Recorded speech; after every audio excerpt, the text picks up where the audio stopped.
ओम नमः शिवाय शिवजी सदा सहाय। ओम नमः शिवाय गुरुजी सदा सहाय।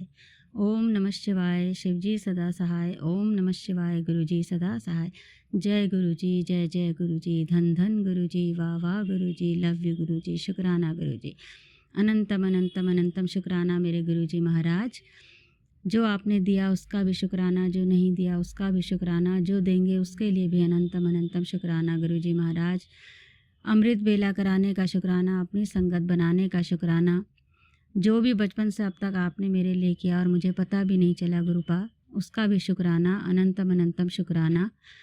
मुझे, मेरे अपनों को, सबको कष्ट से, बीमारी से, संकट से, दुष्ट गंदे लोगों से, जो दुष्ट प्रवृत्ति के लोग होते हैं, जो हमारा बुरा चाहते हैं, हमारे लिए बुरा बोलते हैं, बुरा सोचते हैं, बुरा करने की कोशिश भी करते हैं, उनसे भी बचाने का, हमें उनसे दूर रखने का, उनको हमसे दूर रखने का बहुत बहुत बहुत बहुत शुक्राना शुक्राना शुक्राना गुरुजी महाराज।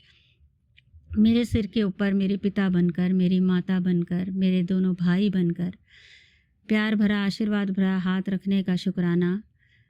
मुझे हर परिस्थिति में बेटा मैं तेरे साथ हूँ ये एहसास कराने का शुक्राना गुरुजी। हर बात का शुक्राना शुक्राना शुक्राना। शुक्राना शब्द तो बहुत छोटा है गुरुपा।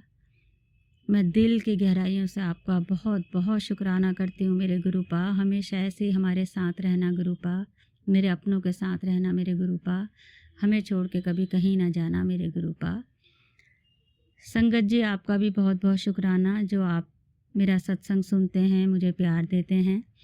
मैं दिल्ली से गीता बात कर रही हूँ। शुक्राना सत्संग गुरुजी की आज्ञा से आप सबके आगे बोलना चाह रही हूँ। अगर मुझसे कोई भी गलती हो जाए बोलने में, या आपको किसी को भी मेरी किसी भी शब्द से कोई कुछ भी बुरा लगे, तो उसके लिए संगत जी मैं आपसे माफ़ी मांगती हूँ, और गुरुजी आपसे भी माफ़ी मांगती हूँ। मैंने कोई ऐसी स्क्रिप्ट तैयार नहीं की है कि जो मैं पहले से लिख लूँ और फिर बोलूँ। जो मेरे गुरुजी मुझसे बुलवाएंगे मैं वही बोलूँगी गुरुजी, वही बोलूँगी संगत जी। संगत जी हुआ यूँ कि लास्ट टाइम काफ़ी टाइम से मेरे पास मैसेजेस आ रहे थे कि बेटा तिल का कुछ बना, मेरे को भोग लगा। तो कभी कोई दिक्कत, कभी कुछ, कभी तिल नहीं है, या कभी कुछ और सामग्री में वो चीज़ नहीं है, या कभी मेरी ही तबीयत ख़राब है, या कभी सच बताऊँ तो आलस ही मैं कर गई, तो मैं वो चीज़ नहीं कर पा रही थी, नहीं बना पा रही थी। संगत जी, गुरुजी मुझे माफ़ करना सभी। तो अभी 5-6 दिन पहले मैंने सारी सामग्री मेरे पास उपलब्ध हुई और मैंने तिल का लड्डू बनाया गुरुजी के लिए। लेकिन वो थोड़ा सा संगत जी थोड़ा सा टाइट सा बना, थोड़ा तले लग गया। वो जो आटा था वो थोड़ा ज़्यादा भुन गया। अब मैंने वही गुरुजी को भोग लगा दिया और गुरुजी से माफ़ी भी मांगी, और मन ही मन मुझे डर भी लग रहा था कि गुरुपा कहीं नाराज़ ना हो जाए, क्योंकि एक तो इतने टाइम से उन्होंने मुझे बोला हुआ है कि तिल का कोई भोग लगा, और मैं लगा नहीं पा रही थी। और अब इतना टाइम बाद मैंने बनाया है, हार्डली 1 वीक तो हो ही गया होगा, उसके बाद भी मैंने ऐसा बनाया कि फिर मैं अंदर से बहुत डरी हुई थी और गुरुपा से माफ़ी मांग रही थी कि गुरुपा नाराज़ मत होना। और इससे पहले ये तो मैंने भोग लगा दिया, इससे पहले 10-15 मिनट पहले जब मैं उसको भून ही रही थी और ये मन में सोच भी रही थी कि ये तो तले सा लग गया है, कुछ अजीब सा हार्ड सा हो रहा है, कहीं अब इसको भोग लगाऊं कि ना लगाऊं, गुरुपा को बुरा तो नहीं लगेगा। सडनली क्या हुआ, मेरी बड़ी दीदी हैं, उनकी बहू है छोटी, उनका फ़ोन आ गया कि मौसी क्या छतरपुर मंदिर, बड़े मंदिर चलें गुरुजी के दर्शन के लिए। गुरुजी आप ये मानो कि मुझे जैसे इंस्टेंट गुरुजी का बुलावा आ गया कि बेटा अपने घर आ, अपने मायके आ जा। और इसी में मुझे गुरुजी का आशीर्वाद भी मिल गया कि जो कहते हैं ना, गुरुजी जाने जहान हैं, उन्हें कहने की ज़रूरत नहीं पड़ती है, वो मन की सारी चीज़ें पढ़ लेते हैं। जो शब्द हम लोग बोलते हैं वो तो वो सुनते ही हैं, जो हम नहीं भी बोल पाते हैं वो भी वो एकदम सुन लेते हैं। तो एक तरह से उन्होंने मुझे माफ़ कर दिया। ये मुझे ऐसा लगा कि गुरुजी ने अपने मंदिर बुला लिया, इसका मतलब गुरुपा मुझसे नाराज़ नहीं है। तो उन्होंने बोला कि मौसी मंडे का रखते हैं। तो मैंने बोला कि नहीं बेटा, मंडे नहीं हो पाएगा, और तो उन्होंने बोला तो फिर संडे का रख लें, तो मैंने बोला हाँ ओके। तो जैसे सैटरडे को हमारी बात हुई है तो संडे का हमने ये रखा प्रोग्राम अपना, अपने गुरुजी के मंदिर जाने का, अपने गुरुपा से मिलने का। तो गुरुजी सॉरी संगत जी मैंने भोग लगा दिया और अगले संडे को हम लोग, मैं, मेरे अंकल, हस्बैंड अंकल और मेरी बड़ी दीदी, उनकी बहू, उनके दोनों पोतियाँ, हम गए। बहुत अच्छे से गए, कोई दिक्कत नहीं आए रास्ते में, बहुत अच्छे से गए संगत जी। अब हमें ये नहीं पता था कि जो बड़ा मंदिर है वो शाम को 4 से के बाद खुलता है, 8 बजे तक, 10 बजे तक। तो हमने घर से तो हम निकल गए थे पौने 12 बजे या 11:30 आई थिंक, और वहाँ हम 1 बजे पहुँच गए। अब हमें वहाँ वेट करना था। अब हम लोग वेट भी कर रहे थे, ठंड भी बहुत थी। तो ऐसे ही मेरी बहू के मन में, मेरी दीदी की बहू के मन में, मेरे मन में यही विचार आ रहा था कि काश चाय मिल जाती, बहुत ठंड लग रही है, जल प्रसाद तो हमें मिल गया था संगत जी, चाय मिल जाती, यही हम सोचे जा रहे थे। अब 4 बजे के बाद जैसे ही मंदिर खुला, फटाफट से लाइन आगे को गई, हम लोग गए। तो संगत जी आप यकीन करिए, हम लोग बैठे वहाँ हॉल में जहाँ हमारे गुरुजी का पूरा दरबार है, जहाँ से हम लोटा ब्लेस करते हैं, हम लोग वहाँ बैठे। और उन्होंने जो वहाँ के सेवादार होते हैं, उन्होंने हम लोगों को, मतलब हमारे साथ जो और भी हमारी संगत थी, हम सब बैठे। और जो हमारे पीछे पीछे जो लोग आए थे उनको उन्होंने बैठने नहीं दिया, वो आगे को उनको बढ़ाते गए कि आप दर्शन करते रहो और लंगर प्रसाद के लिए लंगर हॉल में बैठो। और हमको उन्होंने बिठाए रखा। उस वक्त तो संगत जी सच में बड़ा बुरा सा लग रहा था। हमने कहा हम तो पहले आए हुए हैं, तो हमको पहले जाना चाहिए था। जो बाद में संगत आ रही है उनको ये लोग पहले भेज रहे हैं, तो बड़ा ऑड लग रहा था। लेकिन अब क्योंकि देखो गुरुजी कहते हैं ना कि सब्र का फल मीठा होता है, सब्र करो। तो अब क्योंकि हम गुरुजी की संगत हैं, तो पल में हमने अपना दिमाग डाइवर्ट करा। हमने कहा कोई बात नहीं, और अच्छा भी है, थोड़ी देर हम और अपने गुरुजी के साथ बैठेंगे एकदम से। अब संगत जी, क्योंकि गुरुजी ने तो हमारे मन की बात सुन ली थी, तो उन्होंने हमें चाय पिलानी थी, चाय प्रसाद पिलाना था, और ठंड भी बहुत लग रही थी, मतलब बहुत ऐसे शिवरिंग सा हो रहा था। तो क्या हुआ संगत जी, चाय प्रसाद आई और गुरुजी को सबसे पहले भोग लगा, फिर हम लोगों को उन्होंने चाय प्रसाद दिया। और हमें इतना अच्छा लगा कि गुरुजी ने जैसे हमें स्पेशल फील कराया हो कि लो बच्चों, चाय मांग रहे थे, पियो चाय प्रसाद, लो। फिर हमने चाय प्रसाद ग्रहण किया संगत जी। फिर हम बहुत खुशी खुशी अंदर लंगर हॉल में गए, जहाँ लंगर प्रसाद मिलता है। हमारे गुरुपा हमें बैठा के, जैसे एक पिता, एक भाई, एक माँ जब लड़की मायके में जाती है तो उनको खाना खिलाते हैं और बहुत प्यार भरी नज़रों से देखते हैं, इस तरह से मेरे गुरुपा मुझे देख रहे थे और हमें बहुत अच्छा लग रहा था। फिर हमने वहाँ लंगर प्रसाद किया, खाया और बहुत अच्छा लगा।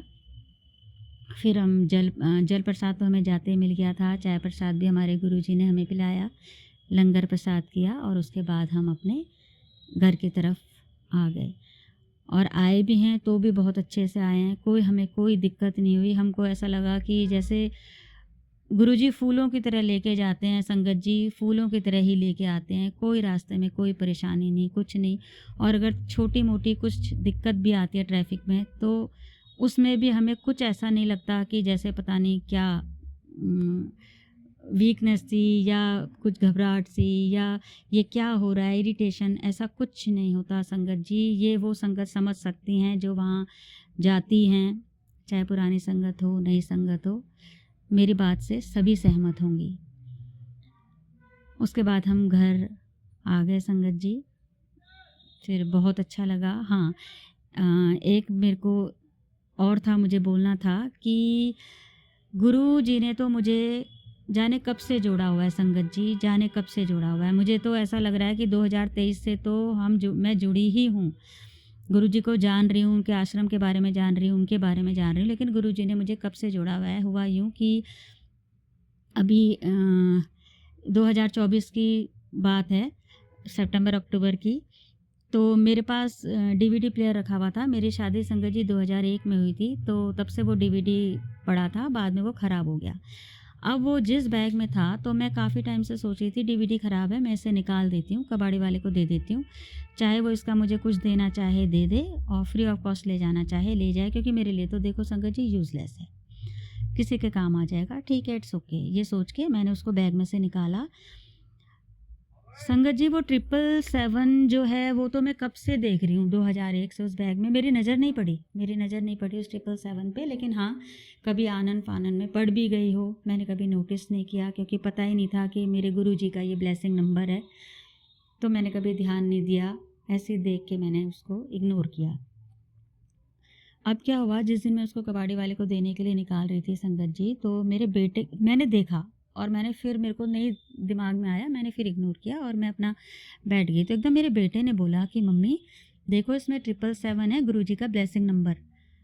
मैंने ध्यान दिया और मैं संगत जी, मैं क्या बताऊँ आपको, मैं इतनी खुश हुई ना, मतलब मुझे ऐसा लगा कि इसका मतलब गुरुजी तो कब से जुड़े हुए हैं, कब से मेरा ध्यान रख रहे हैं, और मैं ही हूँ मूर्ख अज्ञानी, जो मुझे कभी गुरुजी के बारे में पता ही नहीं चला। तो मैंने वो बैग, मैंने पहले सोचा था मैं इसको फेंक दूंगी, उसके बाद मैंने वो फिर एज़ इट इज़ जहाँ से निकाला था वहीं रख दिया। मैंने कहा अब मैं ये बैग नहीं निकालूंगी। ये मेरे गुरुजी का मेरे लिए आशीर्वाद है, ब्लेसिंग नंबर है, और जाने कब से है, मैंने संगत जी उसको वैसे ही रख दिया। और ऐसा तो होता ही है कि मैं जब भी निकलती हूँ बाहर तो 777, 777, 666, 111, इस तरह के मेरे को गुरुजी की ब्लेसिंग मिलती ही रहती हैं। बटरफ्लाई मेरे आगे पीछे से जाती ही रहती हैं, कभी येलो, कभी जो मल्टी कलर में होती है, ब्लैक, वाइट, ब्लू, इस तरह से मेरे को गुरुजी अपने दर्शन देते ही रहते हैं संगत जी, और बहुत अच्छा लगता है। हाँ, लेकिन चाय प्रसाद में जैसे और संगत बताते हैं अपने सत्संग में कि हमें ओम दर्शन हुए, ओम बना मिला, या कभी गणेश जी का, या रोटी प्रसाद में, या हलवा प्रसाद में। तो संगत जी ऐसा मुझे देखो अभी तक नहीं गुरुजी ने ब्लेस किया है, लेकिन हाँ, मेरा जब मैं जोत जलाती हूँ गुरुजी की, तो उसमें मेरे को ओम के दर्शन हुए हैं, और मुझे फ्लावर भी मिला है, और तो और गुरुजी कई बार उस जोत में त्रिशूल भी बना है, मैंने अपने बच्चों को भी दिखाया, मैंने फ़ोटो भी क्लिक की है उसकी।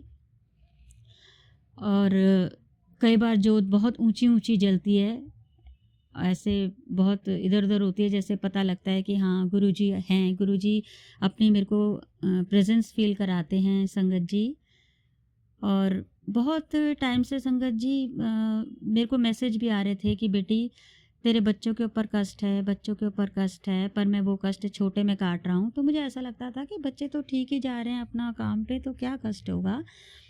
लेकिन अभी 3-4 दिन पहले सुबह भी यही मैसेज आया, और मैंने कहा पता नहीं शायद ये मैसेज मेरे लिए नहीं होगा। लेकिन संगत जी जो मैसेज गुरुजी की तरफ से आते हैं, संगत जी की तरफ से आते हैं, वो हमारे लिए ही होते हैं।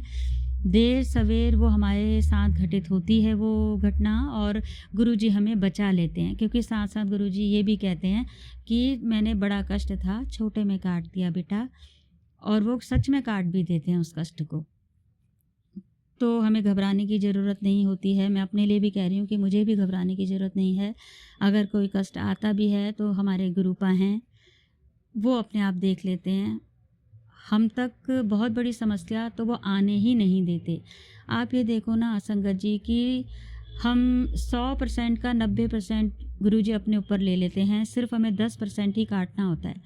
और जब 10% में हम इतने ज़्यादा दुखी हो जाते हैं, तो अगर हमें 100% काटना पड़े तो देखो संगत जी, हम तो मर ही जाएं, क्या हो हमारा अगर गुरुजी ना हो तो इसलिए गुरुजी कहते हैं चिंतन करो, चिंता नहीं करो, मैं हूँ, मैं बैठा हूँ बेटा, मैं सब कष्ट काट दूंगा। और वाकई में गुरुजी करते हैं। तो हाँ, उस दिन क्या हुआ, सुबह वो मैसेज आया और रात को मेरा बेटा काम से आया और उसको इतना तेज़ फीवर हो गया कि मैं एकदम से, मैंने उसको हाथ लगाया, मैं घबरा गई। मैंने कहा ये तो वायरल भी नहीं चल रहा है और ऐसे कैसे फीवर आ गया। तो मेरे दिमाग में वो क्लिक हुई बात कि गुरुपा कब से कह रहे थे तेरे बेटे के ऊपर कष्ट है, पर बेटा मैं हूँ, तो चिंता नहीं करना। तो मैंने गुरुजी का नाम मंत्र जाप किया और अपने बेटे को फीवर की मेडिसिन दे दी मंत्र जाप के साथ। गुरुजी कहती रही और उसको दे दी। और संगत जी कहाँ, उसका इतना तेज़ फीवर था रात को, और सुबह वो बिल्कुल ठीक हो गया, जैसे उसको रात को फीवर आया ही नहीं था। तो जय गुरुजी, इस तरह से गुरुजी हमारा साथ देते हैं, हमारे साथ रहते हैं। तो संगत जी बस ओम नमः शिवाय, शिव जी सदा सहाय, ओम नमः शिवाय, गुरु जी सदा सहाय। एक तो ये मंत्र करते रहिए, उच्चारण करते रहिए, गुरु पा को पूरा सरेंडर कर दीजिए। गुरु जी कष्ट आने वाला होता है वो भी हमें सचेत करते रहते हैं, कष्ट से बचा भी लेते हैं। तो हमें बिल्कुल डरने की ज़रूरत नहीं है, ना मुझे डरने की ज़रूरत है। ये मेरे लिए भी है, मैं अपने लिए भी बोल रही हूँ, क्योंकि इंसान ही हूँ, कभी कभी घबरा भी जाती हूँ। और आपसे भी मैं यही कहूँगी कि चिंतन कीजिए, चिंता नहीं कीजिए। वैसे तो बोलने के लिए बहुत कुछ है, पर अभी मैं मंत्रोच्चारण के साथ गुरुजी के यहीं अपना सत्संग विराम करती हूँ, अपने अगले सत्संग की तैयारी करती हूँ। और आपसे बस इतना ही कहती हूँ संगत जी, गुरु जी का मंत्र जाप करिए, किसी चीज़ से मत डरिए। कोई आपका कितना ही बुरा सोच रहा है, कितना ही बुरा चाह रहा है, चाहे उसने बुरा कर भी दिया है, चाहे ब्लैक मैजिक भी किया है, कुछ भी किया है, आपका कुछ भी नहीं होगा, आपका बाल भी बांका नहीं होगा। और ये मैं अपने एक्सपीरियंस से कह रही हूँ। और पहले मैं थोड़ा घबरा जाती थी, पर अब मैं बिल्कुल नहीं घबराती। मेरे गुरुपा हैं और गुरु जी सबके साथ हैं। तो गुरुपा मेरे अंकल के, मेरे बच्चों के, मेरी सभी बहनों के, उनके पूरे परिवार के साथ रहना, हमेशा हमारे अंग संग रहना। दुष्ट लोगों से, बुरे लोगों से आपने अब तक भी हमें बचाया है मेरे गुरुपा, आगे भी बचाते रहना। बस आप हमारा साथ मत छोड़ना, आप मेरा साथ मत छोड़ना गुरुपा। आप हो तो सब कुछ है, वरना हमारे लिए कुछ भी नहीं है। ये 2025 सारे घर के लिए, सभी परिवारों के लिए, सभी गली मोहल्लों के लिए, पूरे राष्ट्र के लिए, पूरे देश के लिए, पूरे संसार के लिए बहुत शुभ हो, शुभ हो, शुभ हो। मैं यही कामना करती हूँ गुरुपा। सबकी रक्षा करना, सबके फैमिली की रक्षा करना, जिसके मन में जो भी अरदास है उसे पूरी करना गुरुपा। सब माँओं के दिलों की बात सुनना मेरे गुरुपा। जैसे आप हमारे साथ रहते हो गुरुपा, ऐसे सबका साथ देना मेरे गुरुपा। जय गुरु जी, जय गुरु जी, जय गुरु जी। ओम नमः शिवाय, शिव जी सदा सहाय। ओम नमः शिवाय, गुरु जी सदा सहाय। ओम नमः शिवाय, शिव जी सदा सहाय। ओम नमः शिवाय, गुरु जी सदा सहाय। जय गुरु जी, लव यू गुरु जी, शुक्राना गुरु जी। हाँ, एक बात और संगत जी, अगर आपको कोई मैसेजेस आते हैं ना कि बेटी ये सत्संग जल्दी से सुन ले, नहीं तो ऐसा कर दूंगा, या बेटी तेरे साथ ये होने वाला है, जल्दी से सत्संग सुन, तो बिल्कुल मत घबराइएगा, उस मैसेज को इग्नोर करिएगा। क्योंकि हमारे गुरुपा कभी ऐसा नहीं कह सकते, आपके साथ कभी गलत होते हुए भी नहीं देख सकते। गुरुपा हमेशा अच्छे अच्छे मैसेज देते हैं, वो हमेशा हमारे अंग संग रहते हैं। तो ऐसे मैसेज और जो कोई भी इस तरह के मैसेज डालता है, उनसे भी मेरी हाथ जोड़कर विनम्र प्रार्थना है कि किसी को इस तरह से ना डराइए। हम लोग तो वैसे ही इतने परेशान होते हैं, इतने डरे हुए होते हैं, और आप लोग इस तरीके के मैसेज डाल के हमें और डरा देते हैं। तो संगत जी, गुरुपा पे विश्वास करिए। हम गुरु जी के बच्चे हैं, परम पिता परमेश्वर के बच्चे हैं। हमारे साथ कभी कुछ गलत ना पहले हुआ है ना होगा। तो गुरु जी पे विश्वास करिए, चिंता नहीं करिए, चिंतन करिए, ठीक है। ओम नमः शिवाय, शिव जी सदा सहाय। ओम नमः शिवाय, गुरु जी सदा सहाय। जय गुरु जी, जय गुरु जी, जय गुरु जी।